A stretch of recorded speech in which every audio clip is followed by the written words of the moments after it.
Hi, it's Alexis. And Christian from Tiny House Expedition. And we built our tiny house way back in 2014. With the help of friends and family, over 9 months of ups and downs and trial and error, it was all worth it in the end. We built a cozy custom home of our own that led us to an adventure of a lifetime. And now we're working on a shuttle bus conversion. In our DIY Tiny Home Build Stories series, we hope to inspire and empower you to take on your own build by yourself or with help. I needed help. I definitely needed help. And after you watch this, visit tinyhousebuild.com for how-tos and building tips. All right, guys, you got this. Let's do it.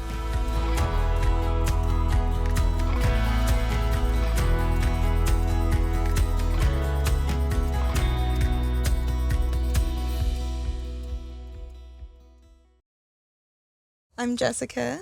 And I'm Sean. And we live in our van full-time on the road with our 2 puppies. And our kitty. Yeah. And this is Ooey sleeping. This is Oliver. And that's Miles. And this is Miles.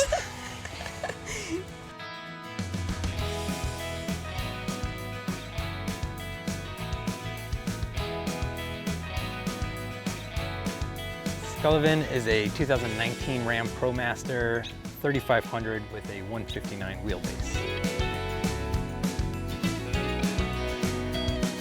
Went to go buy the van, and I ended up getting a couple dealerships to kind of battle back and forth until we were looking at a 2500, no windows and cruise control. Those were our stipulations, and we finally found 2 dealers in the area, Fort Collins and Boulder, that had them, and they went back and forth. And eventually one of them tapped out, and we went to go pick up the other one, and on the way to pick up the other one, we had gotten it, I think, for down to $34.50 was what we were getting it for. I think they were usually like 42. Yep. And then on our way, he called us and said, "Hey, the van that you had, or that we had for you, I didn't realize it was already sold, or somebody came and picked it up or whatever. But I have this 3500 I'll give you for the same price." So we ended up getting the heavier duty van for the cost of a cheap 2500. So it worked out well, and it didn't have any windows and it had cruise control. Off. I was like, how did you get them to knock it down by like $10,000? That's crazy. So YouTube videos, how to negotiate for a vehicle. Yeah. So YouTube is your friend. But yeah, so that's kind of our rent. Like, we have our van payment, we don't own it, but it's pretty cheap. I think it's $400 and something per month that we just split between us.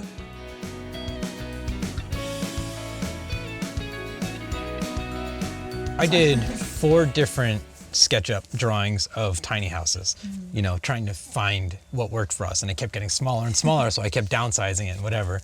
And then we started doing the van, and again did like 3 more van SketchUps, just to try and design the van that worked the best for us. And we had fixed bed, and we had the Murphy bed, which we ended up with, and just like all the different ideas that we picked and chose from other van builds that we really liked. And that's kind of how we came to what we got now. Yeah, most people do the fixed stationary bed, especially if they're climbers or do anything adventurous, to have a garage space underneath. So we are missing that garage, but we would rather have the benches to hang out with people than to have people hang out in our bed. It just feels a little bit more comfortable for everybody, and it opens it up, and more room for the animals, and we can take the crash pads out, and then, we don't need the bed to stay. So that's nice. I just feel like we kind of poured our hearts into it and took our time building it. It took 8 months, which some people say is quick. I think we were just really excited, and 8 months of weekends. Yeah, it was like every hour we had. Yeah, we were working full time when we built it still. And this was pre any knowledge of COVID becoming a thing. So we started doing this, and then we're ready to pretty much move in when COVID hit. Yeah. And then it was just like, well, cool. So put in our 30-day notice at the house and moved into the van. Lived in the van in Colorado for 6 months while still working full time, just to try and make sure that we could do it. Everything was good. We still had something to fall back on. We even moved into the van like for a week in our driveway just to make sure that all the plumbing worked and nothing major was gonna happen. So we kind of really went in tiptoe at a time and eased into it, but we never had any major problems. Yeah, knock on wood. But But yeah, the build went fairly smoothly. No major hiccups there, and then... Yeah, I can't imagine it going quicker because a lot of the appliances we had to wait for them. You know, you order something and it takes a few months. Like we were waiting for our oven. Yeah.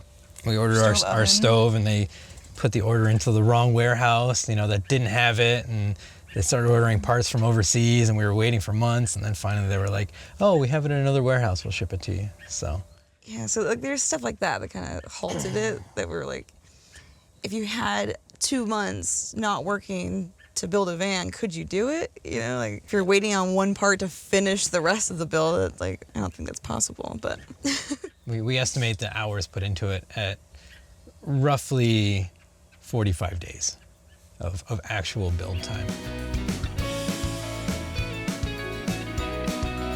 I would think, based on how much we had saved and how much we sold and whatever, I would say somewhere in the 12 to 15,000 range for the build, for the building costs. So 50,000 for the van and the build. Well, and too with the build, like where we were living, someone was tearing down their fence at their home, and Sean drove by and he was like, oh man, like, are they just gonna throw that away? That's beautiful fence wood. Gives away free wood. So he like pulled over and asked them, like, what are you gonna do with that? And he's like, you want it, haul it, like take it. I have to figure out what to do with it. And we're like, oh. So we got all this beautiful gray weathered wood that you know, barn wood for free, just from a neighbor. And that I think helped a lot with expenses. Like wood costs a lot. Like our picture frame was store-bought, but our bed frame is not, and it looks the same, you know? Like. Yeah, so that was a total score. Pro tip for anybody living in a van, tiny house, whatever, have extra S-hooks, have extra bungee cords, have extra nets, cargo nets, and magnet straps hooks, and magnets, and all the stuff that you need to attach. Magnet hooks, but magnet clips. Yeah, all of the above. Are very helpful. Lots of elastic. Yeah, and it's like another thing too is bugs. Yep. So a lot of places we've been parking, there's a lot of bugs at night, and you want all the doors open, and because we didn't get windows because we wanted to help with insulation and with privacy, and so having the doors open somewhere we're parked for the night feels really good with the winds blowing through, but then there's bugs. You have lights in your van, you're attracting all the bugs. So these curtains actually help. They double as a bug net if we close them and just magnet them on the bottom. And then we also have one of those cheap, as seen on TV, like magic magnet, mesh. Magnet mesh ones. So most of those nets wouldn't fit on the side slider door, but thankfully because of my huge closet, it makes the doorway more narrow, and so it fits perfectly. So that also helps with bugs. A lot of van builds are built to hang out the side door. Yeah. Ours is kind of more out the back door. So these actually do pretty well keeping bugs out and stuff like that, but they do, you know, make it so you can't get in and out as easily. But they look pretty too. Yeah. And we've talked to our friends that were like planning on building vans, and we're like, plan. Mm-hmm. When you think you're done planning, you're ready to start building, go back and plan some more. You know, like make sure you plan everything out and think about, well, we're not going to need that. You know, like there is a few things that we missed that I would change on our next build. Like you know, like when it rains, we only have one fan. So we can open the fan, turn it on, and open the windows in nice weather, and it'll create a nice flow. But when it's raining, we can't open the windows because rain will come in. So how do we get air into the van with the fan? Without water. Second fan, yeah. So I would put a second fan on the next build if we were to do it, or find a window that is ventable, you know, something like that won't let rain in. That's really been our biggest downfall. I mean, a couple little things that would make things easier, but we get by just fine. Yeah, I mean, we've definitely like added to the build since we've been on the road, you know, here and there. Yeah, there's so many little things, like, oh, we need a hook here. Oh, we need a magnet here. Oh, we need to bungee this here. Like, everything has to be secure while you're driving. And I didn't want it to be like, oh, I have all these cute decorations, stuff that looks good, and then I have to like move everything just to drive. Like, I need to have it just be stuck there and not stress about moving anything. So that took probably like the first month of like living in it and driving around, like, oh, well, that fell and broke, okay.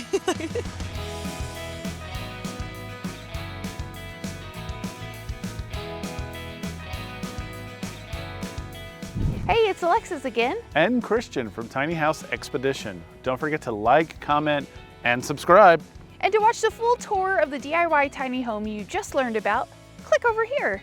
And don't forget to visit tinyhousebuild.com for building how-tos and advice.